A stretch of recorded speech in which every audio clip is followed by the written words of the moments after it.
Good morning, friends. Good morning. Sun's up. I checked. Bitcoin's running. We can talk about all the news. So much brainwashing today. So much propaganda. We love it. The first story, I can't even tell if it's true or not. I tried to look into the source, and it's Politico Europe. I know Politico is a big joke, but Politico Europe, I couldn't even tell if it was literally a joke or a real news outlet.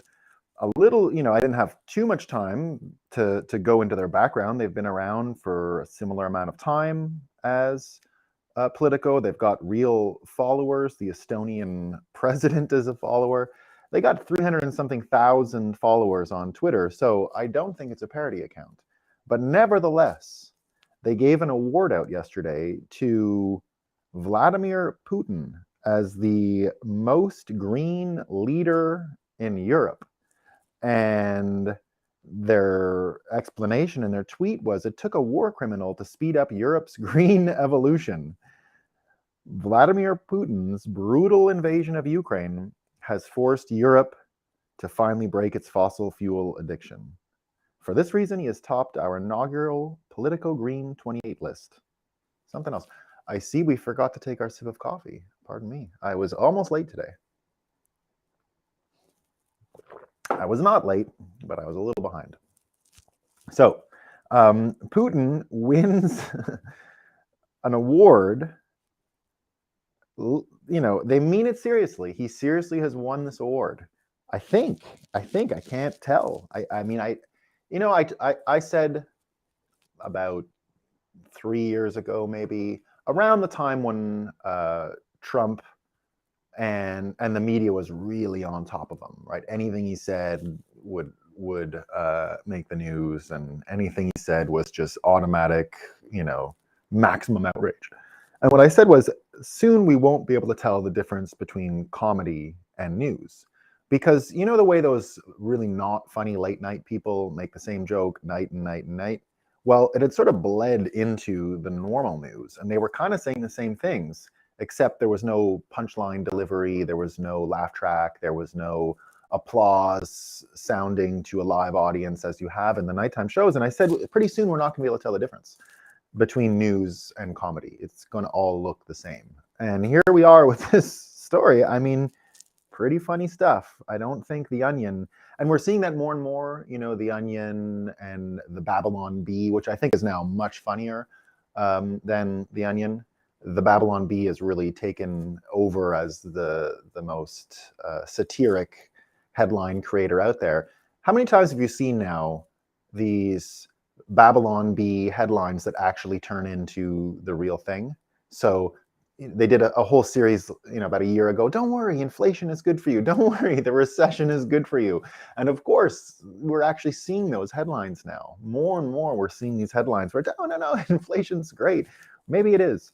But not for everyone, that's for sure. And speaking of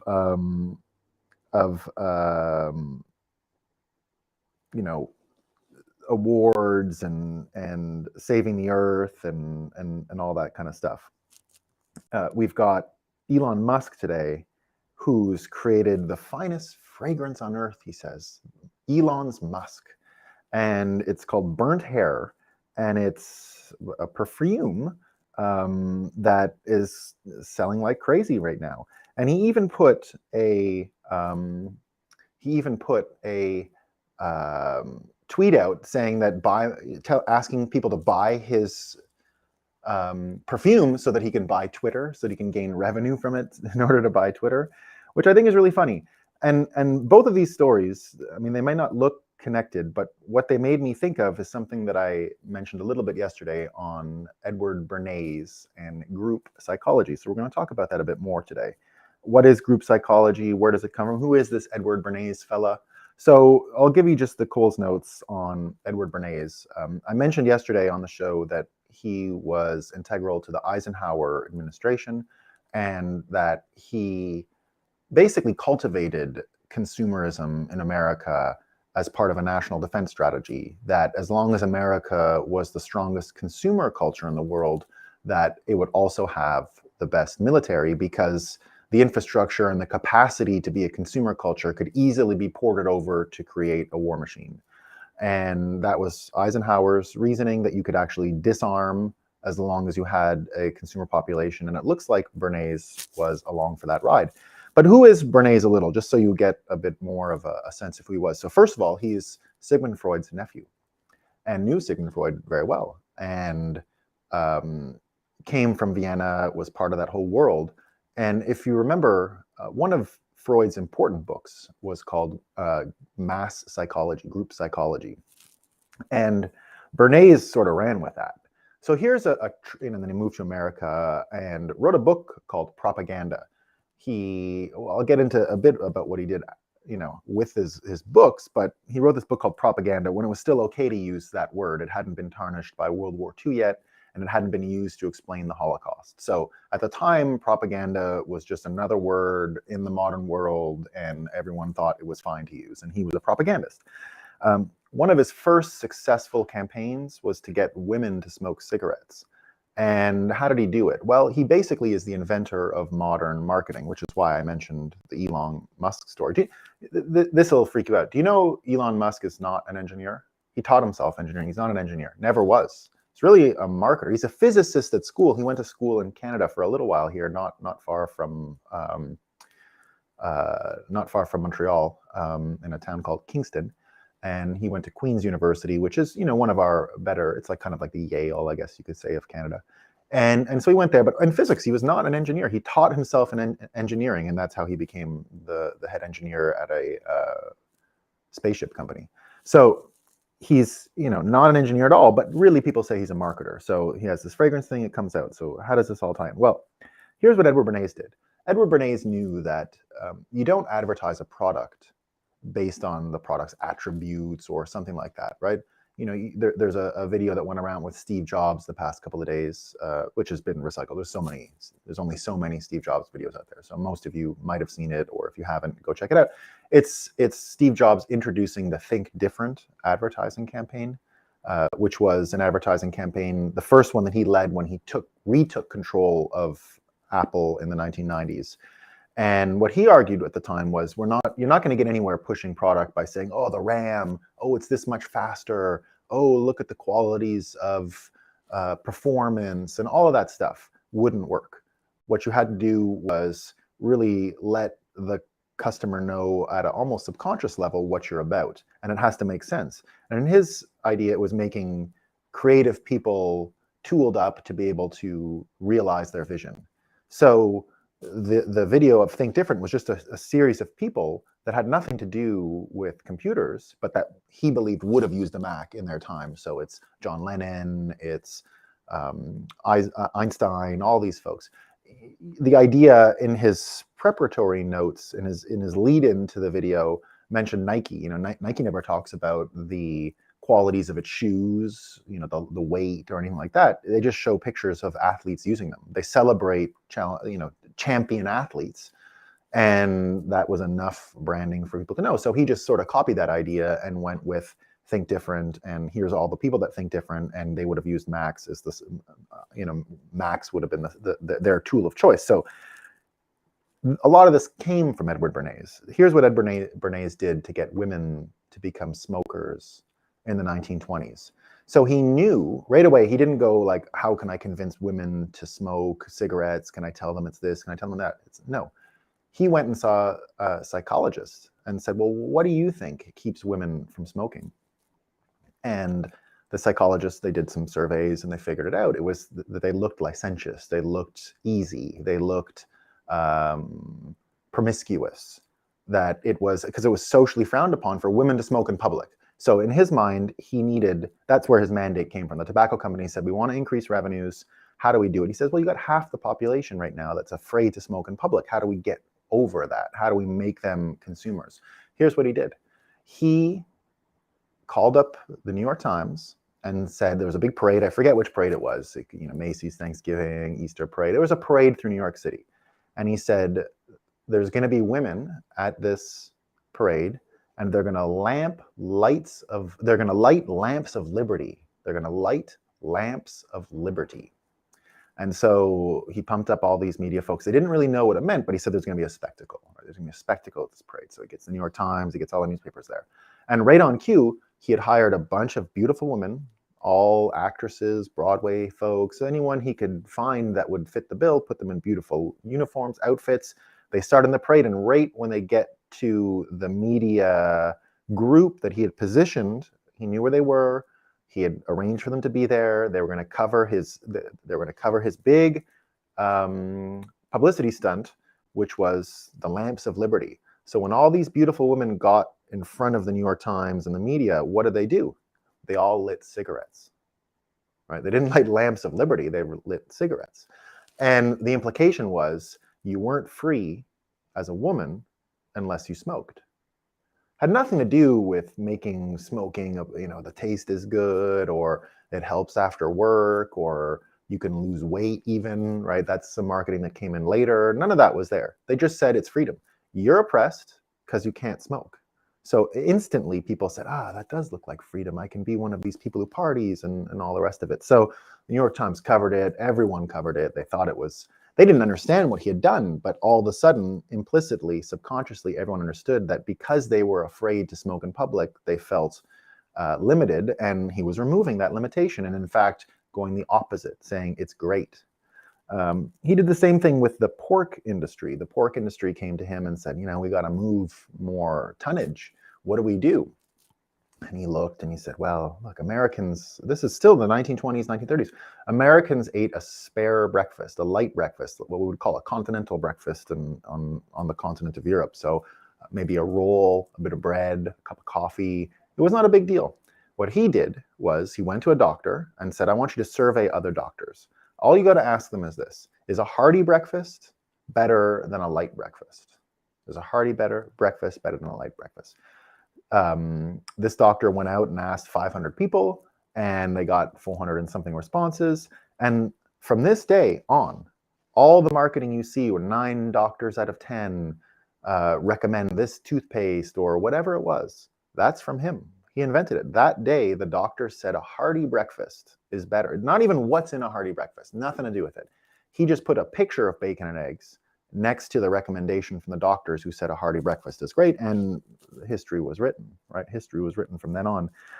The other part where you'll see his name come up a lot is in the whole Guatemala story about United Fruit Company, which a lot of people who are interested in the history of the CIA, the history of American incursions in Central America, all know as reference. They don't know that Bernays was a big part of it. He was the lead instigator, by the way. And it was along that mandate that I've mentioned earlier about consumer culture. So part of consumer culture was to make sure we had unlimited fruit in America, and that there would never be an end to the sweet fruit that was available, and that it would be really cheap and Americans would have it. And United Fruit Company was basically up against a liberal Democrat leader, and it didn't work out for him because he was going to nationalize or at least limit American ownership of a lot of that farmland. So in the end, Bernays ran a public campaign, and in the end, they made this guy sound like a communist, that he was going to nationalize all industry and that America needed to intervene. And of course, Eisenhower did. And America went into Guatemala and established, a more secure supply chain for the United Fruit Company. So that was one of his big accomplishments, let's say. But it did show the CIA's appetite and understanding that consumer culture would be a big part of what's going forward. So that's Edward Bernays. Now, the group psychology model that they came up with kind of looks like this, right? This is more or less how it works. And what you've got here, and so the findings that both Freud and Bernays arrived at was that you have individual psychology, which can be more logical, which can be all oriented on avoiding fear, avoiding pain, and satisfying needs, but that group psychology can overwhelm it. The history of it is that we were all completely modulated by group psychology in our deep history when we were hunter-gatherers and all that stuff, but that the modern Western culture, other cultures, I suppose, but in particular, modern Western culture had an accent on the individual and individuation, which we hear Carl Jung discuss quite a bit, right? The process of individuation, and this is kind of an evolution. From that point of view, going back and looking at group psychology is almost a prehistoric way of humans thinking, and that an advanced psychological state is with more individuation, with individuals treating themselves as individuals, not as members of a group. So we're going to get to why that's important for Bitcoin and everything shortly. But of course, Bitcoiners are part of a group too, right? We do have group psychology as part of what we're doing, but we're going to talk about the goals and how it all leads to that. We're going to compare and contrast where the dollar's at with group psychology versus where Bitcoin is at. So here we go. The first part of this whole formula of group psychology begins with security, right? It begins with security. So of course, you were in a group in the first place to stay safe, right? And I think Bitcoiners found each other because they were worried about central banking, they were worried about policymakers, they were worried about the dopamine dealers, basically, right? So even if you think about what Bernays did, he created a job for dopamine dealers, people who are dealing satisfaction, people who are dealing any sort of connection to any one of these group psychological aspects, right? So he had a big role to play in normalizing that. But let's just simplify it, right? Security. We're now on the brink of nuclear war, some people say, and there's lots of folks who are feeling worried about all of that nuclear brinkmanship. But even, simply, let's just make this word security what it means in the financial context. Securities, right? There's two kinds of securities out there. There's equity, right? And this goes, don't complicate things with financial engineering. There's equity and there's bonds, loans, right? Those are securitized. The two kinds there are. There's equity in a company or debt, right? So you can have a bond or stocks, right? That is where securities come from. And the security is the form in which we see these ownerships, debts, liabilities, obligations translated to others. So right now, if we look at what's happening in the UK with their basically their entire economy, the securities, the bonds themselves are falling apart. We've got an American financial company that's no longer able to invest in UK property. They were banned just yesterday because of what's going on over there. We've got basically Wall Street, basically the pension fund that the world has all balanced with is relative to Wall Street, right? It's relative to the American interest rates and Wall Street liquidity. And now that Wall Street is tightening, all of these other pension plans have been running something for years. This is what Ben Hunt described it as, right? Ben Hunt, Epsilon theory, Ben Hunt. The real problem is that every pension fund in the world has implemented some sort of Wall Street securitization / leverage concoction, intentionally designed to make the managers look good in their quarterly reviews, intentionally designed to use short-term leverage against long-term obligations, intentionally designed to use the math of the past 30 years to obfuscate the risks of a regime change not found in the past 30 years. Wall Street has infected some pension funds a lot with their words of riskless return through the magic of securitization and leverage. Wall Street has infected some pension funds a little with their words of riskless return through the magic of securitization and leverage. But Wall Street has infected all pension funds, right? All pension funds. Sorry, I think I wrote the sentence twice here. But anyway, Wall Street has infected all pension funds in this way. And what we're seeing right now is a loss in this mindset around securities, right? Like they're throwing out the baby with the bathwater here. If this is step one in group psychology, it's step one, right? You can't get around the horn unless you solve step one. And literally, securities are being wiped out, trillions of dollars worth, as we speak. As we're speaking in this show, it's happening, right? UK this morning is through the roof because people are seeing the hedge funds that participated in this Wall Street financialization using UK pensions as part of the hedge strategy are now getting margin called all day long. And it's going to continue. The problem they were at 2 weeks ago, if you remember, we talked about this, they're back at it again. They're back there again, right? And Arthur Hayes says, remember, in a fiat centralized financial system, you are merely renting your stonks, bank balance, and property. Long live Lord Satoshi. And this is him in reaction to Ben Hunt's article. And I think he got it right. Now, if we take the contrast on the Bitcoin side, it becomes even clearer. So just a few days ago, BNY Mellon got its approval for crypto custody.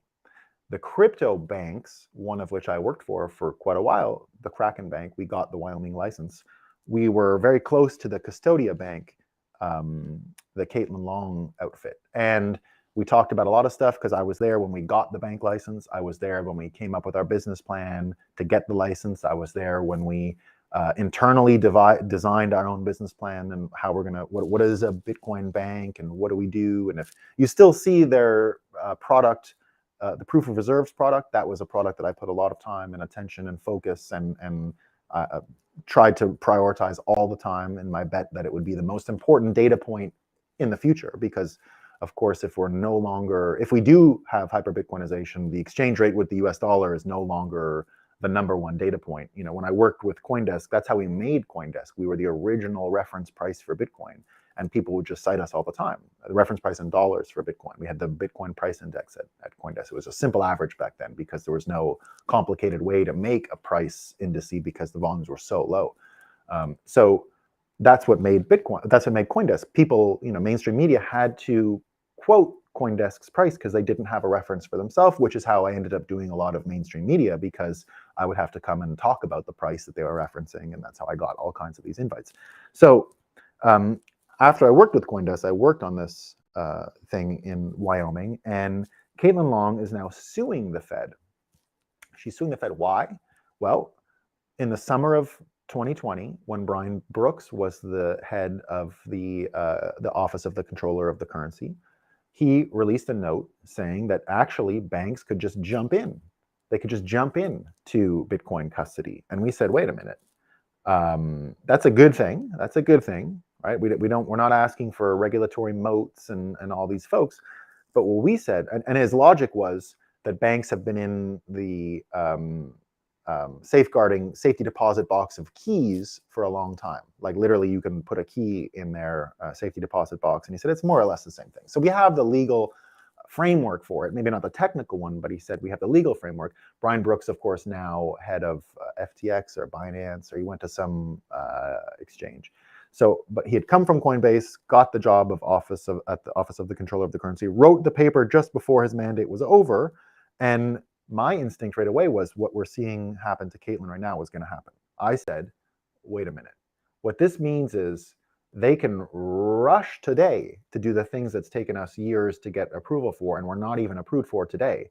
And they can just go ahead and do it because we had to prove it wasn't going to be structurally dangerous for the system. There was all kinds of these weird provisions we still had, and we're still jumping through them. I don't think Kraken is able to offer the full banking services even close. And I know Custodia Bank isn't allowed to either, Caitlin Long's thing. So she's now suing the Federal Reserve in order to get these things uncovered. Meanwhile, another bank is just jumping the line and going to the front of it. But that type of security, you know, playing around with it. So these are the same folks that are burning you on different levels, now trying to burn crypto companies and jumping the line. But psychologically, of course, this has a lot of problems and leaves a lot of questions, and definitely starts the next problem, right? So security is one thing, but the status, right? Who you are as a result of this becomes even more important. And we saw yesterday that it kind of doesn't matter. Kanye West, right? Kanye West, we talk about him a lot on this show, still owes, I think, an apology or an explanation about the tweet that got him kicked off the platform. And I think, we all have to be cautious until we hear that, I think. At the same time, I'll continue to give him the benefit of the doubt until we hear more, but we'll see. But nevertheless, JP Morgan didn't wait. JP Morgan unbanked him. They unbanked him yesterday. So he is now unbanked. So status as an unbanked person can be an issue, especially when you contrast it with what's going on with PayPal, right? We heard this thing, and we haven't gone about it too much in this story, in this show, but you got PayPal with the $2,500 fine that they can levy if you have wrongthink on a separate platform.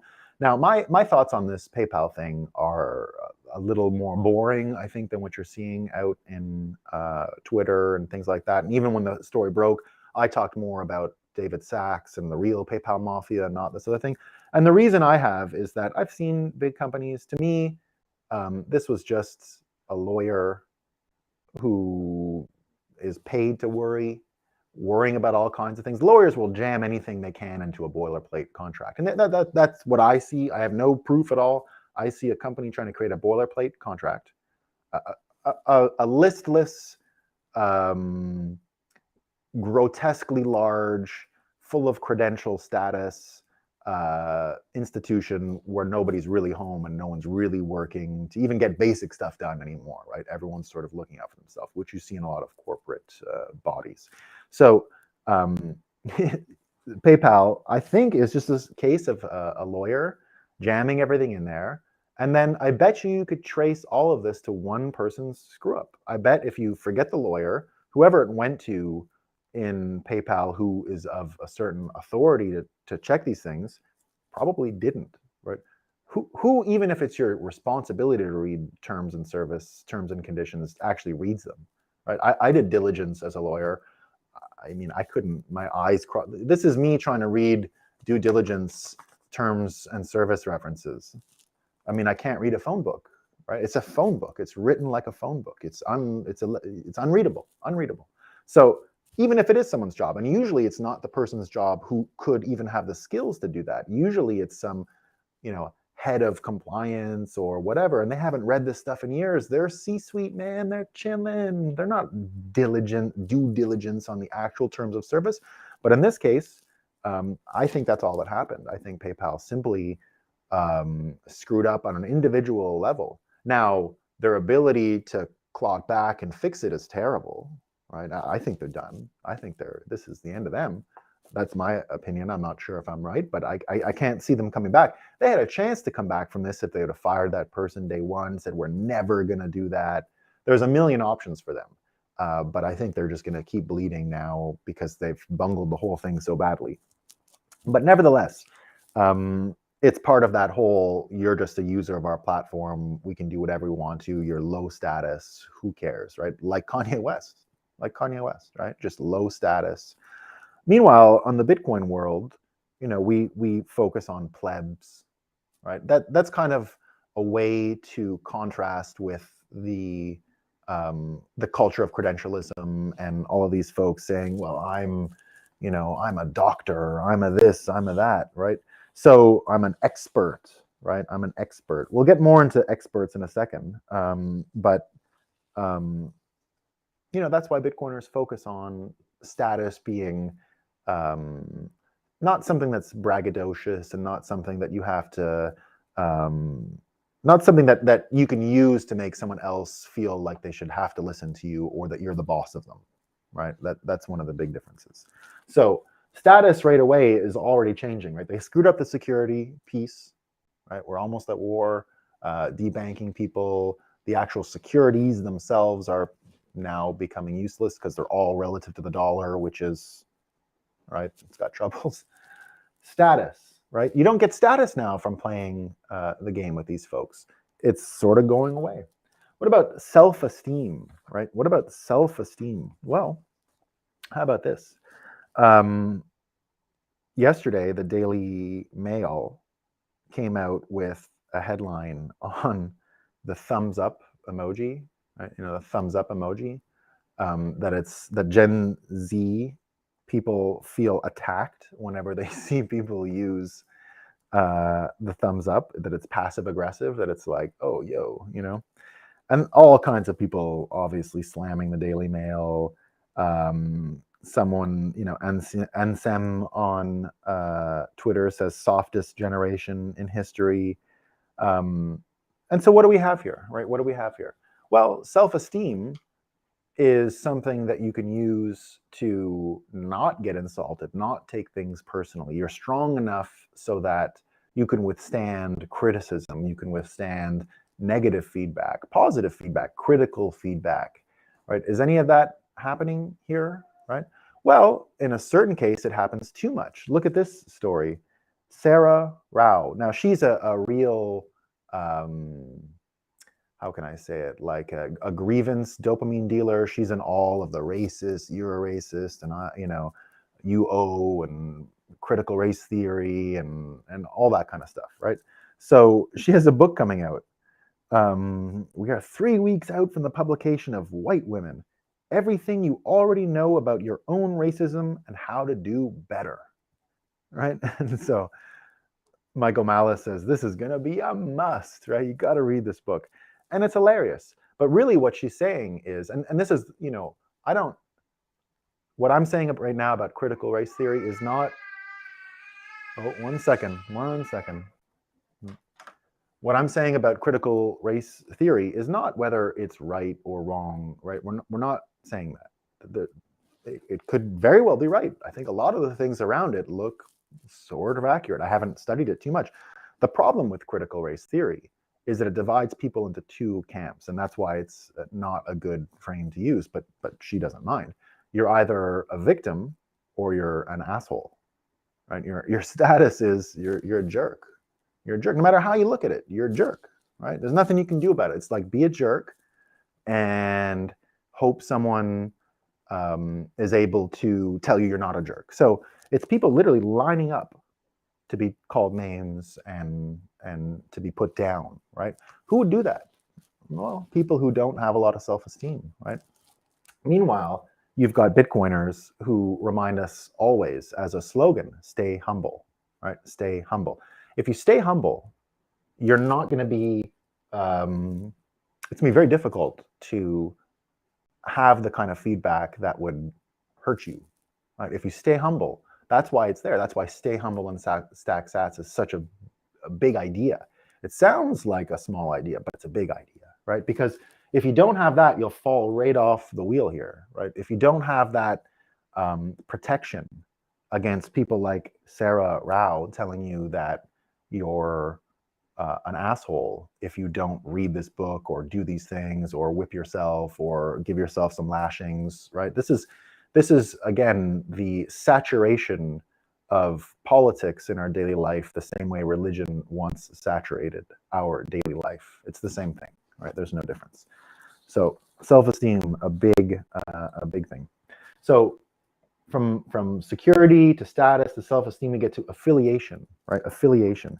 There was an article in CoinDesk the other day about toxic Maxis. I couldn't get through it. I couldn't, honestly. It was written by a fellow who said he's a doctor. I'm a doctor of something, right? I mean, I've never seen more adjectives. It was all incredibly, coincidentally, just some really weak, passive language, and you had to read his whole life story before you even got into the criticisms of Bitcoin and toxic maxis. In the end, they were, we need to run more sophisticated nodes that cost more money. That was the sum total of the whole article, but we had to hear his whole lifestyle, everything about it, right? And when you think then of this, you know, doctor, right? Doctor, affiliating with all of these institutions, with the whole history of academia and all that stuff, saying the toxic maxis are stupid, right? Meanwhile, shit posters continue to drive Bitcoin forward. The memesters continue to be some of the most revered people in the whole space, next to core devs and stuff like that, right? I remember in Bitcoin, the devs were all seen as the most important people. Well, that's sort of changed over the years. They remain, I think, in a place where you need to, definitely respect what they do and respect the time preference required to be a Bitcoin core dev, because it does move slow, and there's reasons why we want it to move slow, and it's not a, move fast and break things environment. It's a move slow and make sure it never breaks environment. Totally different, right? But let's think of how affiliation is affecting the normie fiat world for a second. Yesterday, you had AOC, right? I think generally regarded as one of the most popular Democrats in the world. And I think if you don't acknowledge that, you have a major blind spot. You can ask any teenager if they can name 3 politicians in America. They'd get Trump, they'd get Biden, and they get her. There's not many more kids that will be able to answer, even the vice president, the current vice president, I bet they probably don't know compared to her. Now you can say why, she is beautiful. I don't care what anyone says, she is. But that's not it. She's, clever. She knows how to get attention. She knows how to use the liberal leverage of affiliation with the party and the platform to her benefit. Well, yesterday in Bronx, she got run out of her whole own town hall. It was empty, so optically didn't look great. The place was empty. And people came and said, you ran as an outsider, yet you voted to start this war in Ukraine. You're voting to start a nuclear war with Russia and China. And there was more than one people, so they had it coordinated and organized and staged. Everyone's in there running and yelling at her, right? What are you doing? What are you thinking? Meanwhile, Bitcoiners are just saying, stay toxic. Stay toxic, right? Don't even associate with this crazy stuff. Don't even associate it. The affiliation remains, we're okay here. The reputation of the Democrat Party is now, and I made this prediction before Trump. I made this prediction the minute I had mentally understood that Justin Trudeau would be the Prime Minister of Canada. So at the time I was working in the Canadian Parliament, and my office was literally across the hall from Justin Trudeau, the congressman. We say member of parliament, right? From Justin Trudeau, the congressman. He wasn't prime minister yet. He was just a sitting congressman. He was the leader of the party, so the leader of the opposition, the leader of we knew he was going to be running and for prime minister at the next election. But I could tell, he was going to win. And my thought at the time was, okay, he is going to win. But what is it going to mean? Well, I said he won't just be the end of, he won't just flame out for his own career. My prediction in 2014, 2015 was he is capable of ending all liberal politics. He is capable of being such a punchline, such a joke, that the whole thing falls apart. That he becomes the symbol for why the whole thing should be laughed at and ignored, and why it should be scorned, basically. That he would be the greatest proxy. In the same way that I'm talking about Edward Bernays, you can't really, explain why a political party is bad, right? Oh, they didn't do this, they do that. None of that works, right? The things that work are, look at this person who embodies all these things, is what you'll end up thinking psychologically, and this person is a big joke, right? That wipes out every idea he came with. Bernays was a major believer in infecting leaders, because leaders would make the whole population change their mind. That's how, absolutely how he operated, right? He did not do hand-to-hand combat to convince people to buy bacon or convince people to smoke cigarettes. He went to doctors, in this case leaders of health, who said this is more healthy. Everyone ate bacon. He went to beautiful women, right? In this case, leaders of the suffrage, this is the 1920s, leaders of suffrage movement, and basically said the beautiful ones with the nice clothes are better than the frumpy ones in the big dresses who also tell you not to smoke. They're not free, right? You get to vote, but now smoke too and be beautiful, right? So that's how it worked. And the affiliation at the time made a lot of sense. Now, Bitcoiners have an affiliation to toxic maximalism, which makes a lot of sense, right? When you want to stay away from all financial engineering, all of it.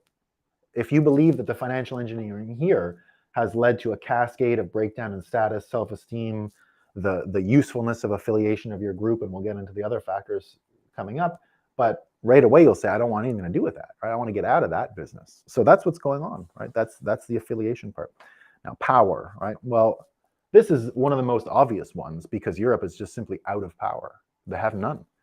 In France right now, you can't put gas in your car. You got to show there's lineups, and then you got to show them you have no gas, and then they let you in, right? But good news over there. You've got Macron talking about 45 French nuclear reactors operating by January. And of course, Greta gave approval for it, so we're good, right? It looks like it's going to happen. And I continue to think that Bitcoin has to win over all these energy companies. We've got to get, this is a big piece where we can, really get our folks psychologically around the horn and into where our goal is, which I'm going to underline in a minute. But you can take this power thing further. It's not just electricity and energy, right? Look at Alex Jones yesterday. Alex Jones got a $1 billion fine, $1 billion fine for the Sandy Hook thing. Right? He got a $1 billion fine. What about everything that's going on in Ukraine again, right? What we're seeing now is everything that Biden said in the lead up to the election about Ukraine, the impeachment attempt on Trump.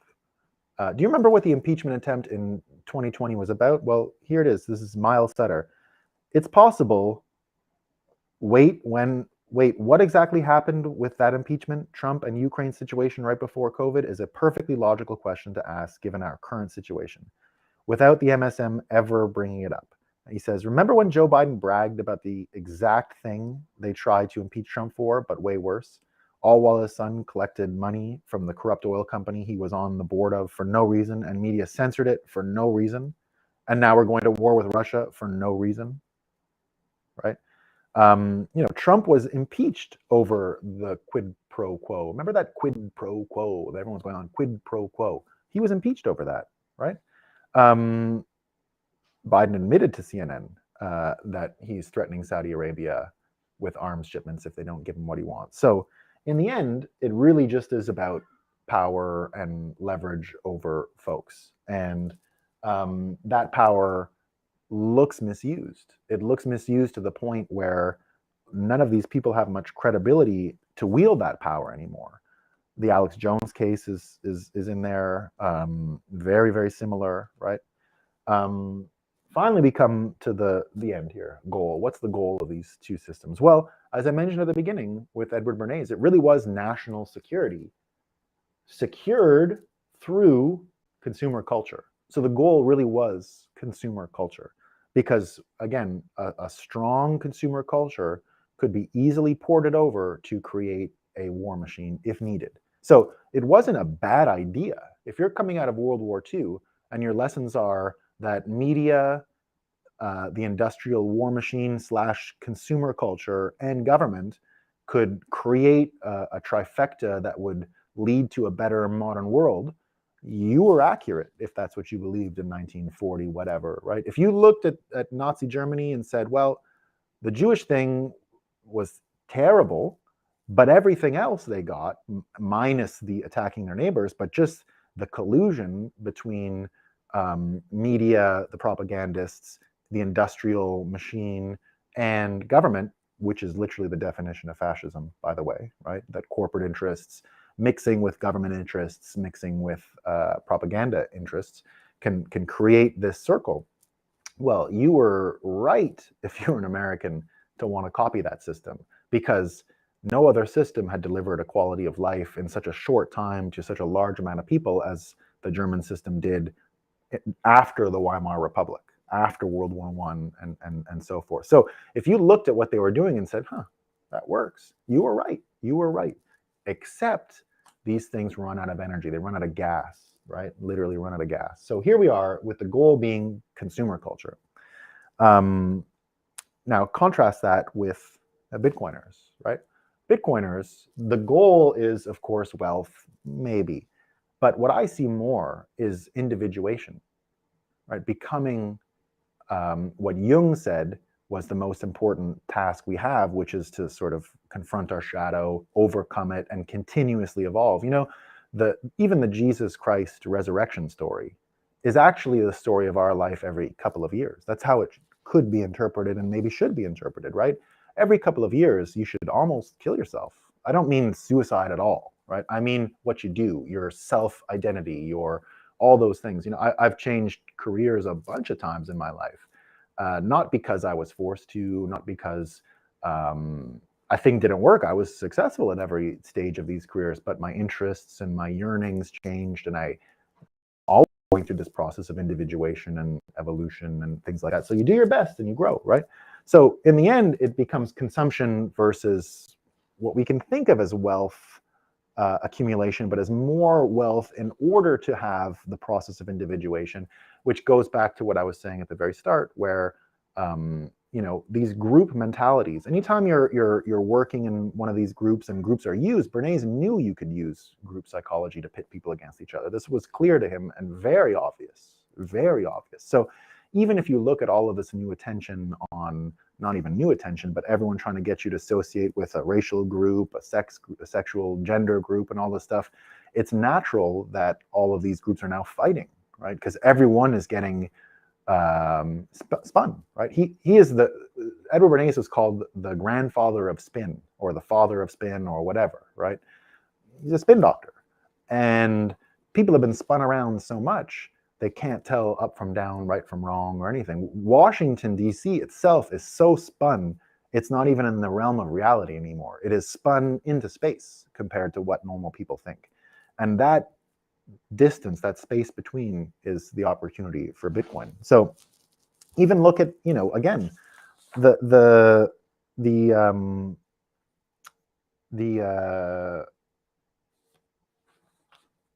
Alex Jones thing, right? Here's from Beautyton. Even the most naive and ignorant people see that this is absurd and that the regime is fundamentally unfair and biased. The regime doesn't care about appearing legitimate anymore. The gloves are off. This will separate society along clear lines of division on justice. So he's saying this is clearly going to create division, right? Clearly, it almost intended to create division, almost intended by design. I won't go that far.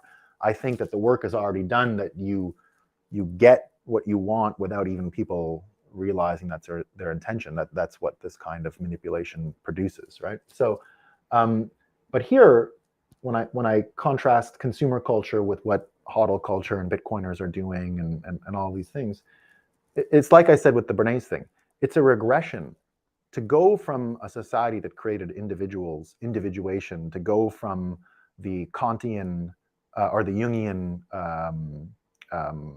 example of individuation and personal evolution and all those things, and to regress to group identity is backwards, right? And to move from individuation, which was an accomplishment, it sort of came out of group psychology of the hunter-gatherer society. It takes a lot in order to produce a society where individuals treat each other as individuals. It's really a much higher level of awareness. And that's what Bitcoiners are really fighting for, right? They're fighting for everyone to have the chance for individuation and for a society where we treat each other as individuals, and I'm not the boss of you and you're not the boss of me, right? That's what we're going for here.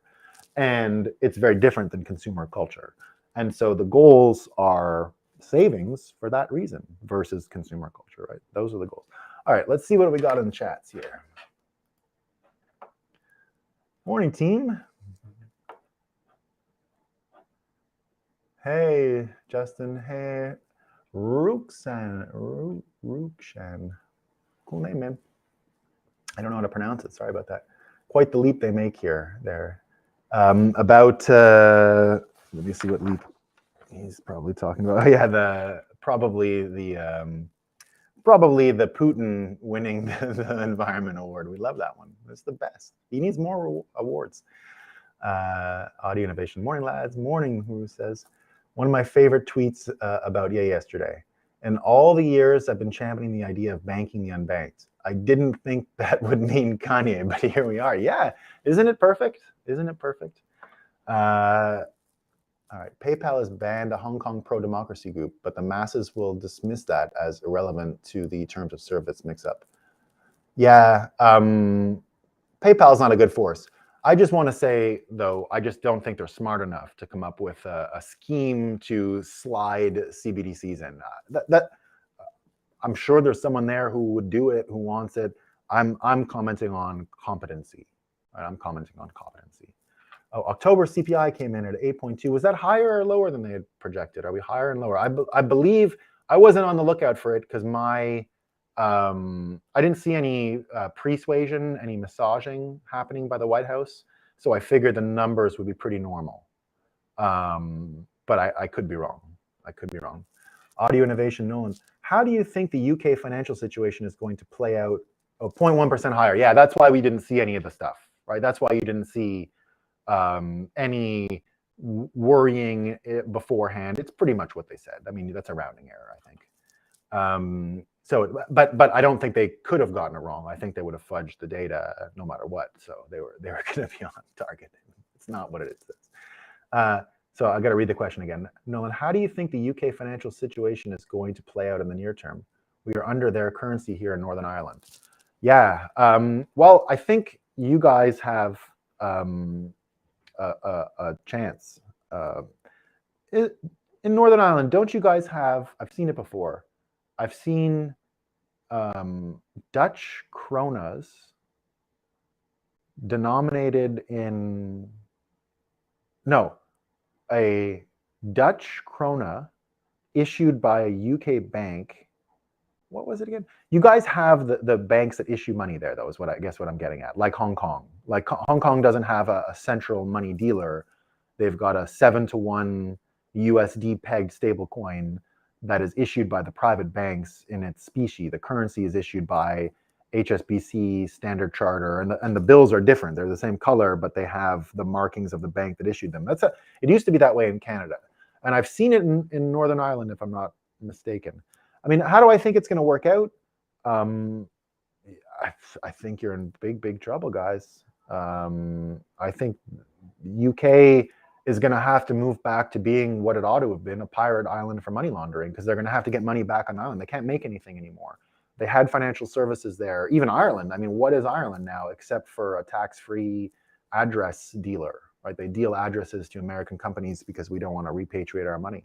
What doesn't I mean, Ireland, not Northern Ireland. Ireland itself have most hedge funds in Europe by a long shot, like more than Switzerland and more than Germany and more than France and all these places. I think more than the UK, because they're all just registered entities that have nothing to do with Ireland. So what Ireland did, I think everyone's going to start to do those things, like little niche. Yeah, audio innovation. He says, yeah.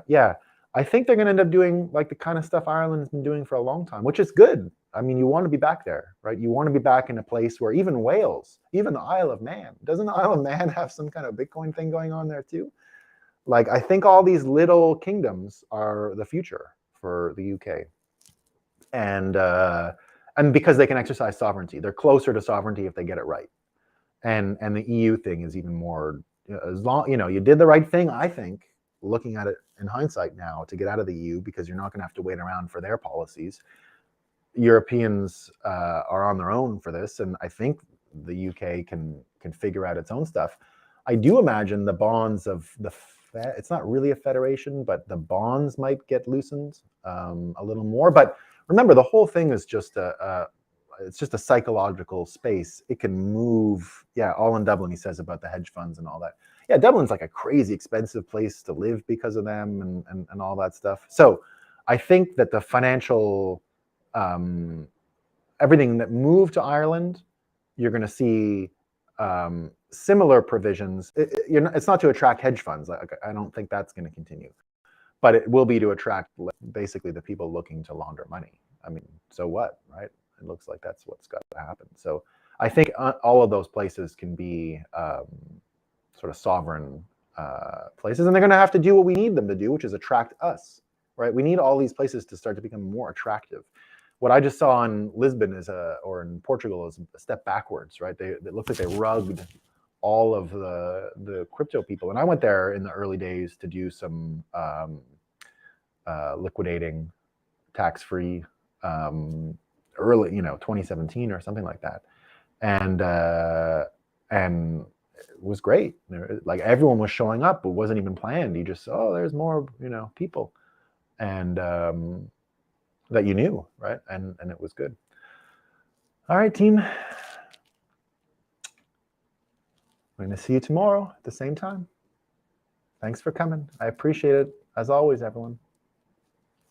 Talk soon.